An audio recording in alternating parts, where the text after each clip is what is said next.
Hello, this is a webinar on how to write a persuasive cover letter to accompany your manuscript. And presenting this webinar is Professor Laura Heisler, that's me. I'm Chair of Human Nutrition at the Rowett Institute at the University of Aberdeen, and I'm also an editor of Molecular Metabolism. With me is Dr. Anthony Newman.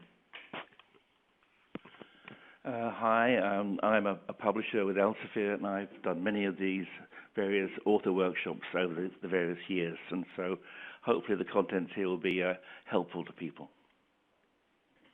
And to go straight into the first content, of course, the cover letters are very important.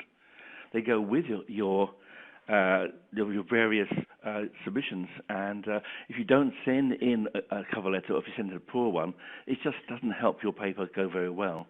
And so hopefully with some tips and tricks here, it'll help you be more effective at getting your paper accepted.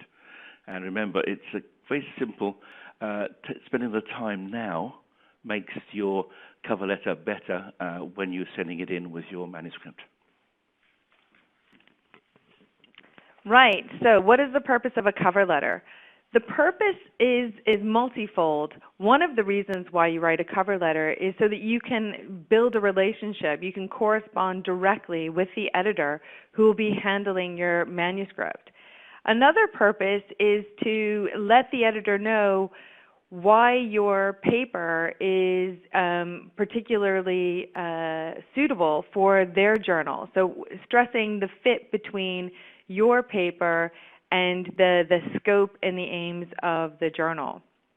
Another purpose is to let the editor know a little bit more about the research question that you are trying to answer and to list some of the key results. So oftentimes it's quite helpful to do these in bullet points. What are the key results? What are the unresolved questions in the field that your paper addresses, and how did you address it? And also just, again, highlight how this fits in with the aims and the scope of the particular journal that you have submitted to.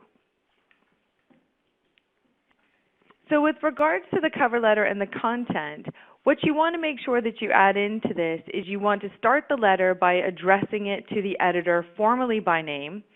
With the journal name, you'd be amazed at how many people accidentally put the wrong journal name. So you want to make sure that you've got the editor's name correct, you have the journal name correct, and then you want to begin the letter by stating the title of the manuscript and also what you're submitting it to. Are you submitting it as a short communication? Are you submitting it as a research article? Is it a case report? What type of article are you submitting?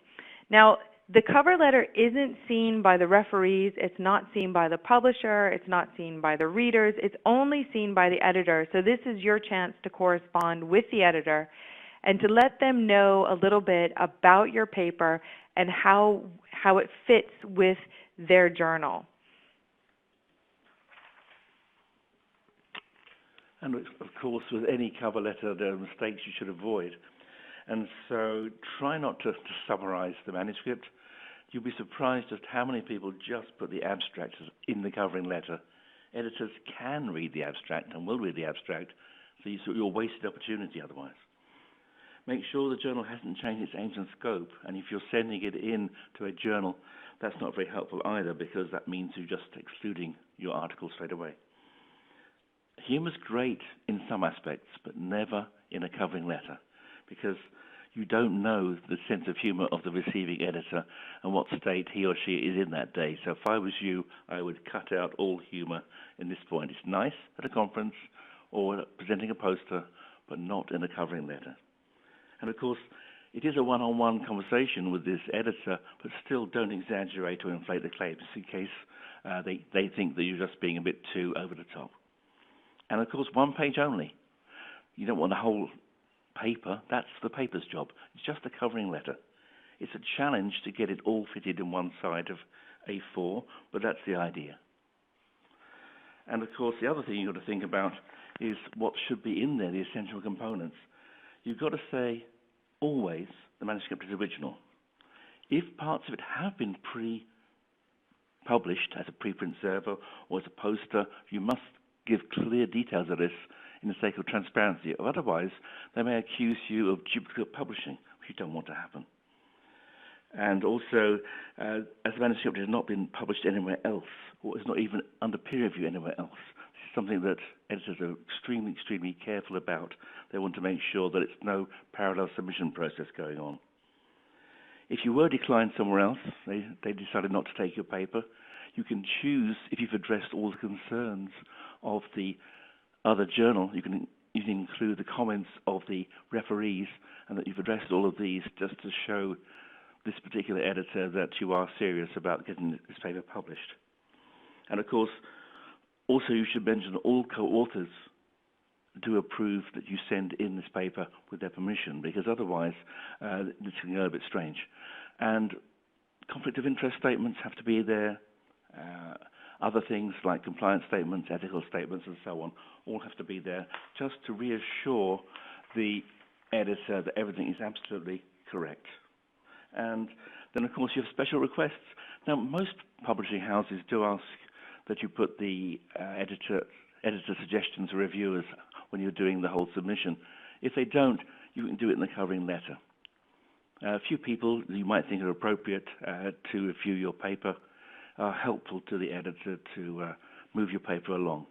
If you have already given these suggestions somewhere else, you can also use this opportunity to come up with what I would call non-reviewers, people you don't want to see the paper until it's published, people who should technically decline seeing your paper because it's a conflict of interest, but you're being preemptive here. And of course, only a few names, not dozens of names, or else that will be totally counterproductive. Okay, and some final comments.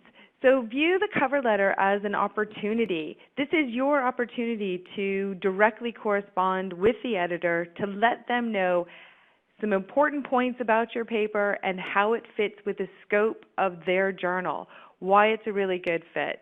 Now, don't worry, a missing or a bad cover letter is not going to mean that your paper gets rejected, but it's a missed opportunity, because what you get to do in the cover letter is correspond in an more of an informal way with the editor, as opposed to the abstract, which is just summarizing the research. So a really good, well-written, strong cover letter can help the editor also get interested in your manuscript and help them see why it fits really well within their journal and their readership. And this can help you get your paper into the peer review process. And of course, we need to make sure that the scientific content is sound. And so with that, thank you for listening, and we hope that these few tips and tricks have been helpful to you. Any questions, you can see here, you can use the account and follow us on Twitter. Thank you very much. Bye-bye.